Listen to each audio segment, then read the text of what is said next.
அஞ்சர இஞ்சி கக்குதே கஞ்சு தன்னையே மிஞ்சி இங்க மரம் காத்து ஓ இங்கயா சாத்து கோழிக்காரி குழம்பு புதிய மூடுக்கு திறப்பு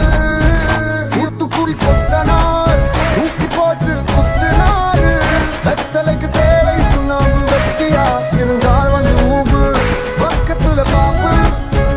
படுக்க போட்ட ஊம்பு தொங்குதே குஞ்சு அஞ்சர இஞ்சி கக்குதே கஞ்சு தன்னையே மிஞ்சி